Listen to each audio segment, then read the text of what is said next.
Ladies and gentlemen, it's really an experience to chair a meeting here in the European Parliament in one of our meeting rooms again. But for me, it seems as it had been yesterday chairing a meeting in these rooms here. So welcome to all of us. I want to welcome Heidi Hautala, Vice President of the European Parliament, member of the Working Group on Information and Communication Policy. Welcome, Heidi Hautala. Thank you. And I will present her and the other speakers a little bit later, more in detail. Mikolas Jorinda, to the left, it's not a political affiliation, President of the Wilfried Martens Center for European Studies and former Prime Minister of Slovakia. Welcome, Mikolas Jorinda. And then, last not least, to the very left, Inigo Mendez de Vigo, member of the Spanish Congreso de los Diputados, a former minister and president of College of Europe and a former member of the European Parliament, which is the most important. Welcome, Inigo.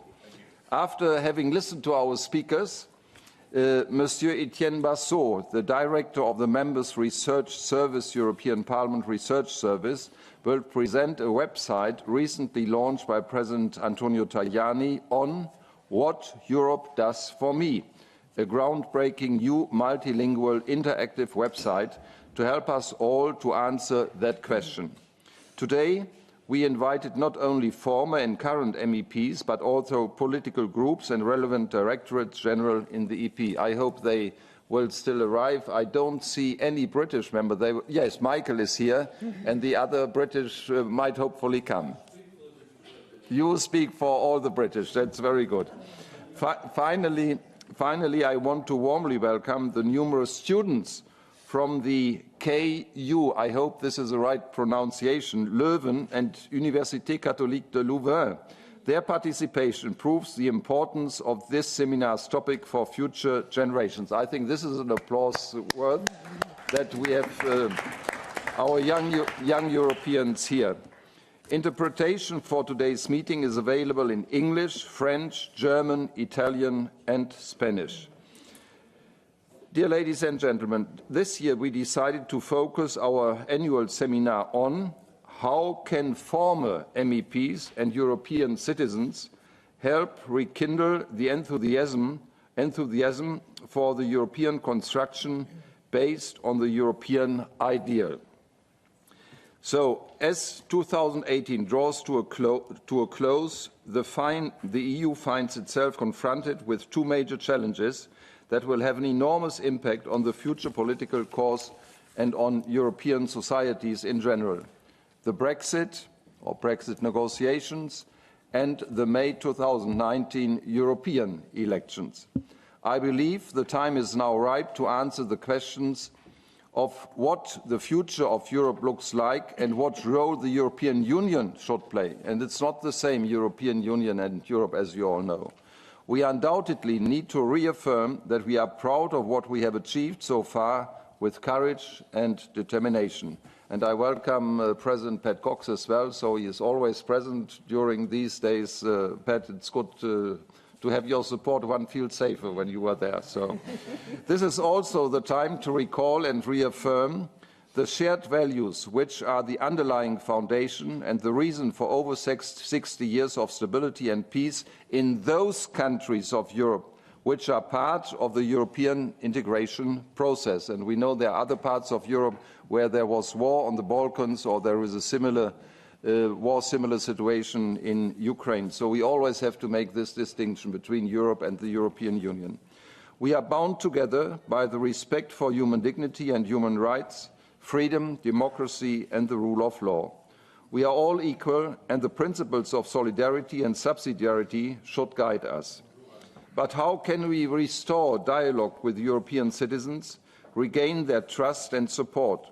We have to make sure that we take their hopes, fears and doubts seriously. Today, we invited our speakers to elaborate in particular on the following topics: European citizenship, making the history of this European citizenship. Is it a success or a failure? Why? Affectio societatis. I have to ask who had this idea. It's a nice word. Affectio societatis of the member states and their governments and leaders. Why do the member states seem to have less enthusiasm for the construction of the European Union? The next, evolution of European construction towards a federal entity. Is it a mistake to want more and more European Union? I think we have to distinguish where we want more. So it's a very delicate question. And it's not enough just to say we want more Europe. It's a question where we want more and perhaps where we want less. Should we not distinguish between Europe, which is a geographical continent, and the European Union, which is a concrete legal and political entity? This confusion between Europe and the European Union is made by many elected officials, leaders, journalists, teachers, so that the citizens do not make the difference any longer. I am now eager to listen to our guest speakers and to look forward to our interesting discussion. Let me briefly introduce the Vice President of the European Parliament, Mrs. Heidi Hautala, member of the Working Group on Information and Communication Policy.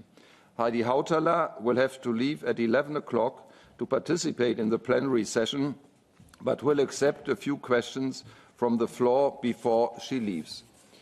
So I have now a long list what she has done good, and maybe sometimes there she was a human being where she did not succeed so much, but I must say we had a very good cooperation when both of us were leaders of our specific group. I think it was just Pat Cox sitting beside us, so we were a good trio at that time. So Heidi Hautala is currently the Vice President of the European Parliament, and I think you are a member of the European Parliament, Heidi, for the third time. Yep. Previously, she held the post from 1995 to 2003, and then from 2009 to 2011, when she chaired the subcommittee on human rights, 2009-2011. And there is a story behind this, but I will not tell it. I think it was in 1999 when the Greens did not get a full committee, and I suggested to Cohn-Bendit, take a subcommittee, human rights, and you can do a lot with it. And so you took that decision. I was happy that the Greens accepted a proposal of a Christian Democrat, but anyhow. She served as Minister for International Development and Ownership, steering issues in Jyrki Katainen's cabinet, who is now the Commissioner, in Finland from 2011 to 2013. Heidi also gained prominence in promoting binding referendums and citizens' initiatives. She is Honorary Vice President of the EU-Russia Centre based in Brussels. In 2008, she was invited to be the chair of the Green European Foundation, which is close to the European Green Party. So this is Heidi Hautala. And now the Prime Minister Mikuláš Dzurinda, President of the Wilfried Martens Center for European Studies, former Prime Minister of Slovakia. And I always called him my most prominent Prime Minister and most appreciated. Mikuláš Dzurinda was elected President of the Wilfried Martens Center in December 2013. One astonishes how long it's already. 5 years you are in office, so you are in your longer than many American presidents. He is a former Prime Minister of Slovakia, 1998 to 2006, and has held various positions in government since first entering politics in 1990. Mikuláš Dzurinda introduced far-reaching reforms which have enabled Slovakia to begin the process of joining the European Union and NATO. After he left the presidency of his government, he was foreign minister for some time, which must be an interesting experience, having been prime minister and then foreign minister. Mikuláš Dzurinda is, I think, the founding father of the Slovak Democratic Christian Union, SDKU, and was chairman of the party from 2000 to 2012. 12 years being chairman of a political party, this is something. So from 2012 to 2016, he was a member of the Slovak Parliament, and in 2007 he was awarded the Hayek International Prize for Reforms and Fight Against Bureaucracy. And he is, so that he is always ahead of us, he is a marathon runner. So this may be one of the reasons that you are such a successful politician. Okay, and now Inigo Mendez de Vigo, member of the Spanish Congreso de los Diputados and former minister and president of College of Europe. Inigo Mendez de Vigo y Montoyo, Inigo Mendez de Vigo y Montoyo, graduated in law from the University Complutense de Madrid in the late 70s before he joined the European institutions about 10 years later. From 1992 until 2011, so 19 years, he was a member of the European Parliament. Is that correct? Do I make any mistakes? So I have to speak to Elisabetta if there are any mistakes. But I'm responsible because I trust the officials, of course. During his time at the Parliament, Inigo served as chairman of the European Parliament delegation to the Convention drafting the EU Charter of Fundamental Rights under the presidency of the former German President Roman Herzog, who last year passed away. He was vice president and rapporteur of the convention, of this convention I just mentioned, and then chairman of the European Parliament delegation to the Constitutional Convention on the future of the European Union. And I really can say I had the honor to be chairman of his political group. And when I knew that Inigo is a member of a conference where our ideas have to be defended, I always was very content because I had not to go there. So Inigo, everything did perfect. Then he served as a Minister of Education, Culture and Sport in Spain between June 2015 and June 2018.